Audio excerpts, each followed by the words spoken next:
Hola, amadas, bienvenidas a la lección 23 de BSF. Mi nombre es Keila Rodríguez y sirvo en BSF en el área de Dallas, Texas.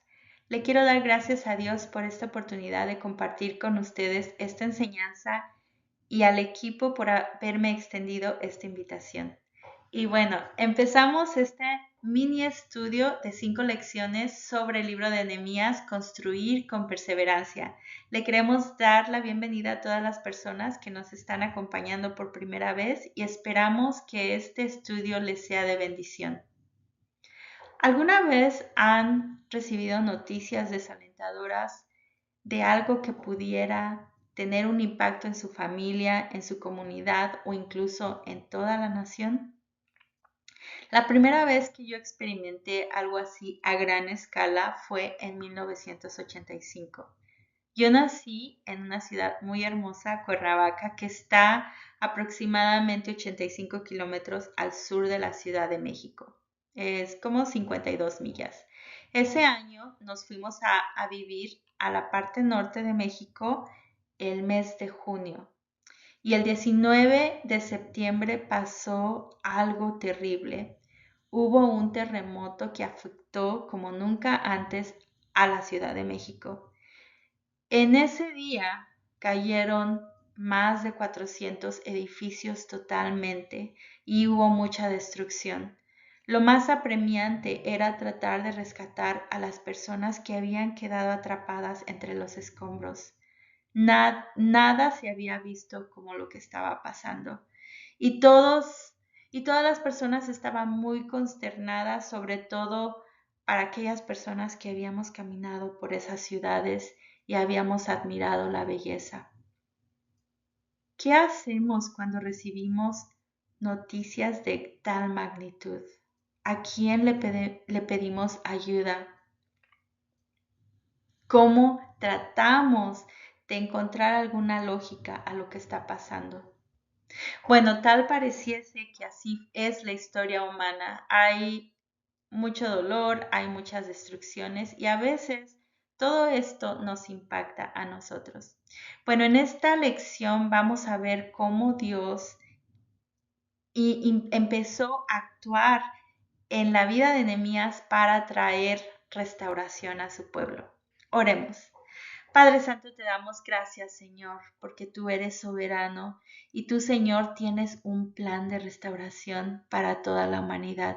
Pedimos, oh Dios, que tu palabra sea revelada a nosotros por tu Espíritu Santo y que ministre a nuestros corazones para que podamos recibir el mensaje que tú tienes preparado para cada una de nosotros. Gracias, Señor, porque eres todopoderoso y porque tú, Señor, no eres indiferente al dolor de tu pueblo. Te lo pedimos en el nombre de Cristo Jesús. Amén. Para ubicarnos un poquito mejor en nuestro estudio de Nehemías, quiero que veamos la línea de tiempo. Como ustedes saben, el pueblo de Dios rehusó arrepentirse y seguía pecando y ofendiendo a Dios. Entonces Dios les trajo a juicio usando a Babilonia y salieron en exilio en 3 oleadas. Sin embargo, Dios no se olvidó de su pueblo. Dios usó a Daniel y a Ezequiel para que ellos les recordaran a su pueblo, los llamaran a arrepentimiento, porque Dios ya había prometido que Él iba a regresarlos a Jerusalén. Y así fue. La primera oleada fue a raíz del decreto de Ciro de Persa en el año 539, bajo el liderazgo de Zorobabel y de Josué. Algo interesante que pasó desde la primera oleada hasta la segunda fue que fue un periodo largo de 80 años. El regreso de la segunda oleada de exiliados fue en el año 458 con el ministerio de Esdras, un libro que ya estudiamos. Así es que llegamos a la reconstrucción de la muralla, que es de lo que se trata nuestro estudio de Nehemías. Durante un tiempo incluso Esdras y Nehemías sirven al pueblo durante la misma temporada. En esta lección vamos a estudiar los primeros 3 capítulos de Nehemías. La primera división es la oración de Nehemías en el capítulo 1. La segunda división es el llamado de Nehemías, capítulos 2, versículos 1 al 16. Y la tercera división es la misión de reconstrucción. Les pido que abran su Biblia en Nehemías capítulo 1. Yo voy a proyectar algunos versículos y ustedes los pueden seguir en su Biblia. Nehemías significa Yahweh consuela, consolado por Dios. Él había nacido durante el exilio, así es que su vida estaba hecha en Babilonia. Sin embargo, él creía las promesas de Dios. Él sabía que Dios iba a cumplir su propósito. Entonces, cuando su hermano Anani y otras personas regresaron de Jerusalén, él estaba ansioso por saber qué era lo que estaba pasando. Y él hizo dos preguntas. La primera fue, ¿cómo está el remanente? ¿Cómo están las personas que sobrevivieron al exilio y siguen en la ciudad de Jerusalén? ¿Y cómo está la ciudad? Nehemías escuchó una noticia que cambió su vida. No estaba en Jerusalén, él estaba lejos, estaba cómodo, seguro, con un buen trabajo, y sin embargo, las respuestas que él escuchó lo conmovieron. Estas personas le dijeron, oh, las cosas no están muy bien. Hay una gran calamidad y humillación en el pueblo de Dios. Y la muralla de Jerusalén sigue derribada con sus puertas consumidas por el fuego. He aquí las malas noticias que recibió Nehemías. ¿Y cómo respondió? Bueno, al escuchar esto, Nehemías lloró, hizo duelo por algunos días, ayunó y oró a Dios. Una de las características que sobresalen en esos personajes del exilio es su vida de oración. Ellos constantemente oraban, le pedían a Dios, y no solamente ellos, probablemente muchas de las personas que estaban sufriendo durante este periodo. Y tal pareciera que así es con los seres humanos. Cuando las cosas van muy bien, a veces ponemos nuestras prioridades en orden que no es muy adecuado. Sin embargo, cuando tenemos una necesidad, estamos constantemente dependiendo de la oración, porque solo eso nos da esperanza. Y es interesante porque todos dependemos de Dios. Dios nos da el aire, nos da los alimentos, nos da el sol para que podamos sobrevivir. Sin embargo, no recordamos esos beneficios a menos que algo no esté funcionando bien. En los siguientes versículos vemos la oración de Nehemías. Primeramente, Nehemías abre su corazón a la grandeza de Dios y empieza su oración alabando a Dios. En el versículo 5 reconoce, dice, Señor, Dios del cielo, grande y temible, que cumples el pacto y eres fiel con los que te aman y obedecen tus mandamientos. Aquí podemos ver que Nehemías sabía quién era Dios, conocía la grandeza de Dios. Y después en el versículo 6 vemos que empieza a confesar sus pecados. Y él dice, confieso que los israelitas, entre los cuales estamos incluidos mi familia y yo, hemos pecado contra ti, te hemos ofendido y hemos corrompido mucho. Hemos desobedecido los mandamientos y estatutos y leyes que tú mismo diste a Moisés, tu siervo. Qué importante conocer la palabra de Dios. Él estaba muy consciente lo que Dios le había dicho a Moisés y le había dicho que él iba a restaurar a su pueblo cada vez que ellos clamaran a él y le obedecieran y pusieran en práctica sus mandamientos. Y qué importante para nosotros también es conocer la palabra de Dios, saber qué es lo que Dios, quién es Dios, el carácter de Dios, porque de esa manera es que podemos venir confiados delante de su presencia y traer nuestras peticiones delante de Él. En el versículo 11 vemos que Nehemías tiene dos peticiones. Una es una oración que pide como de comunidad, no solamente por él. Dice, te suplico que escuches nuestra oración, pues somos tus siervos y nos complacemos en honrar tu nombre. Probablemente él sabía que habían muchas personas que también tenían esta oración. Y esto a nosotros también nos anima porque cuando nosotros oramos, también lo hacemos en grupos, lo hacemos en comunidad. Y qué hermoso es cuando el pueblo de Dios está unido con una misma petición. También más adelante vemos que Nehemías tiene también una petición personal y su petición es esta: te pido que a este tu siervo tuyo le concedas tener éxito y ganarse el favor de este hombre. Este hombre se refería al rey al que estaba sirviendo. Este capítulo termina diciendo: en aquel tiempo yo era copero del rey.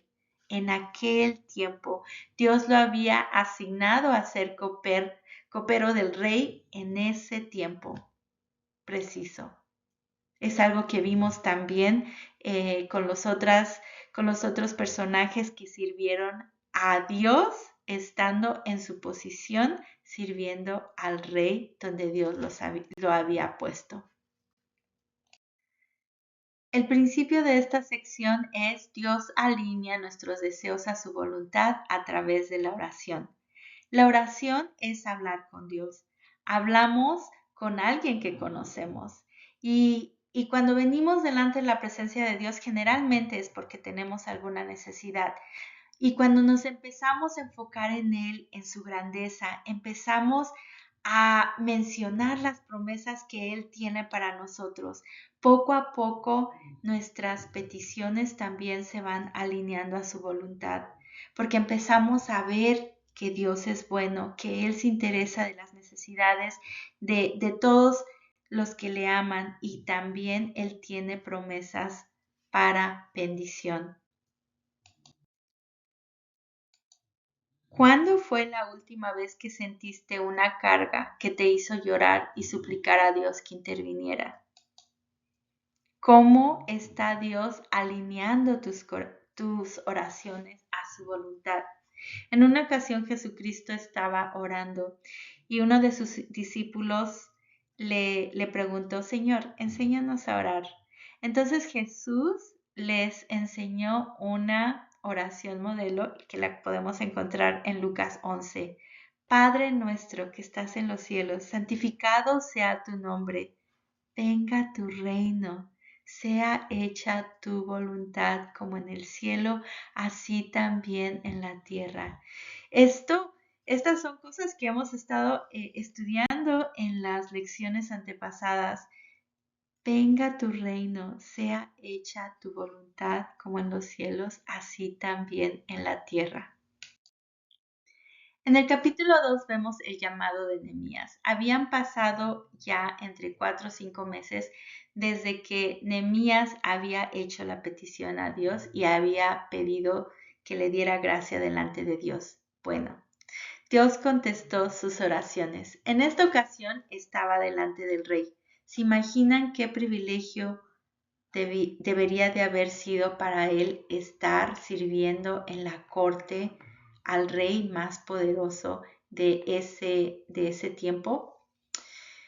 Sin embargo, el pesar que sentía en su corazón por el pueblo de Dios era tan grande que se notaba en su actitud.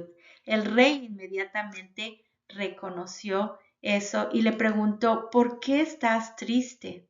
En ese momento, Nehemías sintió mucho miedo porque él sabía que no era apropiado tener esa actitud delante del rey. Sin embargo, esta era una puerta que Dios estaba abriendo para llevar a cabo su plan.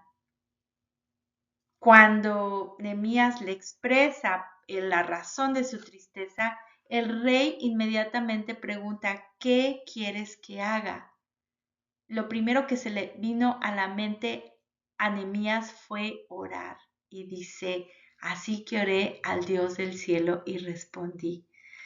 Muchas veces lo único que necesitamos es en nuestra mente pedirle a Dios que Él guíe la situación en la que estamos viviendo. Y no tiene que ser una oración grande, sino que tiene que ser Él estar presente en ese momento. Dios contestó su oración y entonces contestó Nehemías: le ruego que me envíe a Judá para reedificar la ciudad. Yo no sé cuándo ocurrió el llamado de Nehemías. Quizás fue a través de las múltiples oraciones que él había estado haciendo, o tal vez fue que él, sin pensarlo, expresó esto delante del rey porque él se lo preguntó. Dios es soberano y Él tiene la manera de llamar a cada persona y Él lo hace de una manera tan clara. Para nosotros tal vez no nos es tan clara, pero para la persona que ha recibido el llamado lo es. Entonces, Nehemías, sabiendo que tenía la gracia de Dios y su bendición, no solamente le pidió que lo enviara, sino también le pidió que le diera cartas a los gobernadores para que les dieran el paso libre. Incluso también pidió el favor a su guardabosques para que también lo proveyera con madera. Y el principio para esta sección es: un llamado de Dios viene con provisión y convicción. Dios no necesita nada, Él tiene el control de todas las cosas y Él es soberano. A través de estas lecciones hemos visto cómo Él levanta líderes, levanta profetas y hace un llamado a su pueblo. Él constantemente está trabajando en los corazones. Él provee todo lo que necesitamos. Si tú recibes un llamado de Dios, es porque Él va a proveer lo que necesitas. Y esto es muy importante porque esto también trae convicción. Hay ocasiones que Dios nos pide hacer algo que no tiene sentido para nosotros. Y cuando nosotros en obediencia aceptamos ese llamado, sabemos que tenemos que estar en ese lugar, aunque no tenga sentido para nosotros, aunque en ese momento no haya fruto o no sea como nosotros queremos. Dios está trabajando su plan. Dios es grande y maravilloso y su provisión es constante a su pueblo. ¿Cuál tú crees que sea la necesidad más grande que tiene el ser humano? La provisión más grande que yo pienso que tiene el ser humano es la necesidad de estar conectados a Dios. Es la necesidad de tener un Salvador. Y precisamente Nehemías es un prototipo de Jesucristo, porque así como Nehemías estaba muy cómodo en el palacio sirviendo al rey, lejos del caos que estaba pasando en la ciudad de Jerusalén, él sintió esa inquietud, él sintió esa compasión y ese celo de que Dios iba a cumplir sus promesas y no veía que estuviera pasando. Entonces él se activó en fe, confiando en Dios, y Dios aprobó el deseo de su corazón. Y podemos decir que todo esto era realmente obra de Dios. Jesucristo también en Efesios 2:5 nos dice: haya pues en vosotros este sentir que hubo también en Cristo Jesús. Él se despojó a sí mismo, tomando la forma de siervo, haciéndose obediente hasta la muerte y muerte de la cruz. Lo que Jesucristo hizo por nosotros fue morir para que nosotros tuviéramos esa provisión de venir ante el Padre y estar libres en su presencia. Uno de mis versículos favoritos es Hebreos 12:2, que dice: puestos los ojos en Jesús, el autor y consumador de fe, el cual por el gozo puesto delante de él, sufrió la cruz, menospreciando el oprobio, y se sentó a la diestra del trono de Dios. Cuando Jesucristo dejó su reino para ser servidor del mundo, dejando todas las comodidades, todo lo hermoso que era estar ante la presencia del Padre, Él vino por compasión, por amor a su pueblo. Pero también vemos que en esa obediencia al Padre hubo gozo. Y recordemos cuando Él estaba en Getsemaní y estaba orando, Padre, si es posible que pase de mí esta copa, pero no se haga mi voluntad, sino la tuya. Él estaba dispuesto a obedecer porque él tenía la fe en Dios y él podía ver el gozo que iba a estar más adelante y por eso sufrió la cruz. Qué importante para nosotros saber que Jesucristo dejó todo eso para que Él pudiera hacerse real en nuestras vidas. ¿Sabías también que como hijos de Dios, Él nos ha dado el privilegio de hacer lo mismo? La palabra de Dios dice que Él les dijo a sus discípulos, si alguno quiere venir en pos de mí, niéguese a sí mismo, tome su cruz cada día y sígame. Porque todo el que quiera salvar su vida la perderá. Y todo el que pierda su vida por causa de mí, éste la salvará. Pues ¿qué aprovecha el hombre si gana todo el mundo y se destruye o se pierde a sí mismo? Vemos en el pueblo de Dios que esto había ocurrido cuando ellos vivieron en desobediencia. Y la doctrina de la cruz del creyente es precisamente esto, es morir a nuestro propio yo y vivir en obediencia al Padre. Sabemos que el sufrimiento siempre ocurre como seres humanos en esta tierra. Hay sufrimiento a causa del pecado, a causa de la desobediencia y también porque vivimos en un mundo caído. Hay injusticias y hay mucho desorden, pero Dios ha proveído a su Hijo para que Él nos rescatara de esa manera de vivir y que ahora nosotros también compartamos con Él ese ejemplo de tomar nuestra cruz. Ahora, el tomar la cruz produce fruto, produce gozo y no lo hacemos solos porque Cristo ya venció en la cruz. Nosotros solamente somos participantes de todo lo que Él ya está haciendo.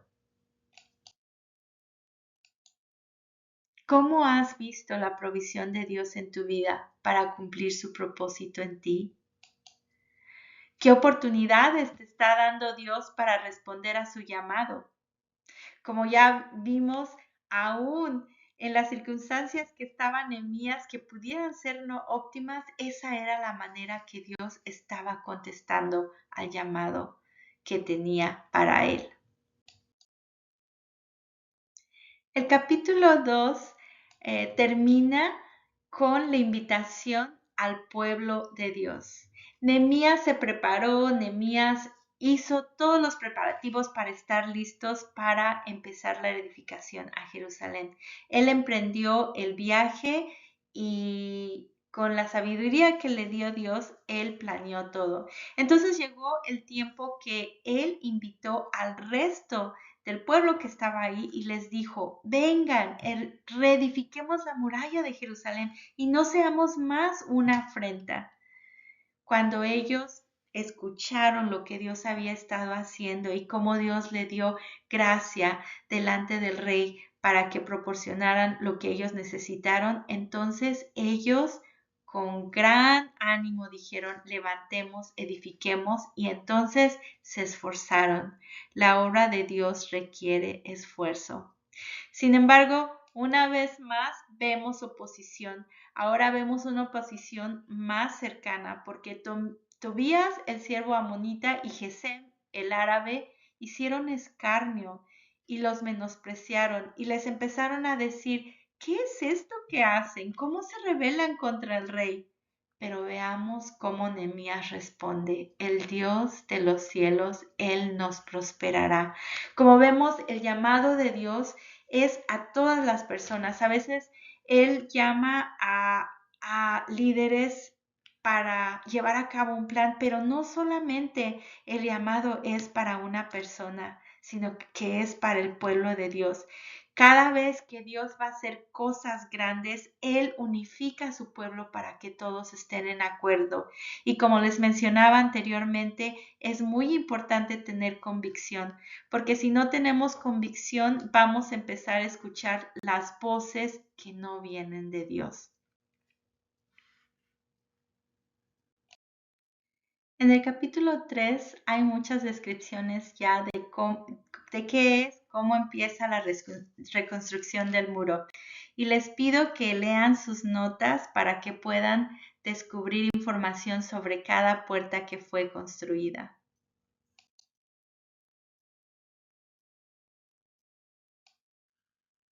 Otros detalles que vemos también en estos capítulos, vemos cómo Dios trajo unidad a todo el pueblo.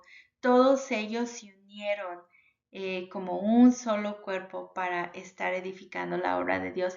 Y encontramos aquí muchos personajes de diferentes rangos, de diferentes también familias y de diferentes localidades. Por ejemplo, aquí vemos que estaba el sumo sacerdote que se levantó con sus hermanos los sacerdotes a edificar una puerta.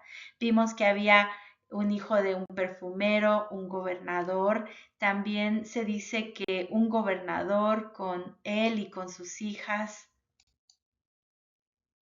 Vemos también que habían personas que empezaron a edificar frente a su casa, enfrente de su casa.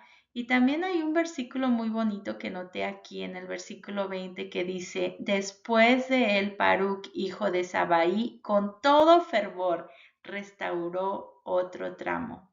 Todos estaban invitados a hacer la obra de Dios. Era una misión que los estaba uniendo porque ellos ya tenían las promesas de Dios. Ellos sabían que la bendición de Dios estaba con ellos. Y el principio de esta sección es Dios unifica a su pueblo para cumplir su misión de restauración. En el pueblo de Dios todos están invitados a ser parte de esa unidad que, como habla la palabra de Dios, de un solo cuerpo, donde Cristo es la cabeza y todos los demás somos miembros de esta maravillosa misión. Como la palabra de Dios nos dice, cada miembro es importante y cada miembro tiene que estar haciendo su parte para que todo funcione bien. En el cuerpo de Cristo no hay comparaciones, no hay importancia, sino que todos en unidad por los dones dados por el Espíritu Santo, Dios trae una unidad a su cuerpo para llevar a cabo lo que Él está haciendo para la edificación, reedificación de su pueblo. Como podemos ver aquí, esta es una ilustración de las 12 puertas que había. Una muralla se necesita para protección de la ciudad.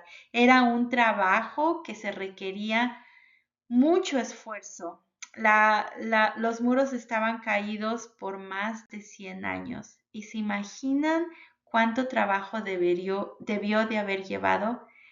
Esta muralla se completó en 52 días con el liderazgo de Nehemías.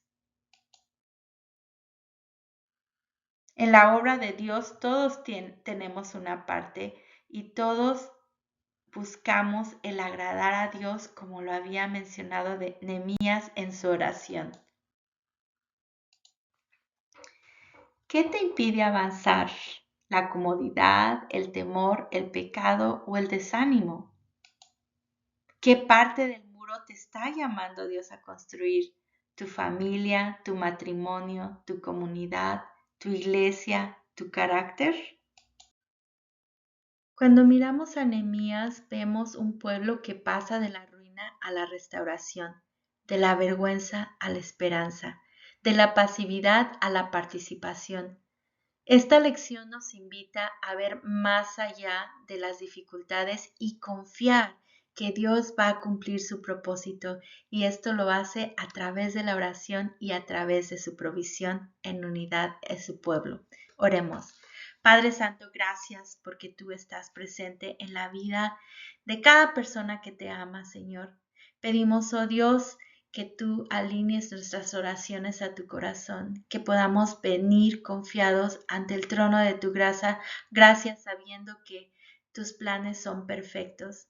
Padre, también te pido, Dios, que nos ayudes a discernir el llamado que tú tienes a cada una de tus hijas.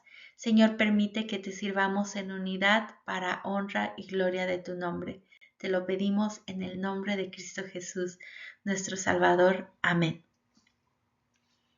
Dios les bendiga y las esperamos en las próximas lecciones. Hasta pronto.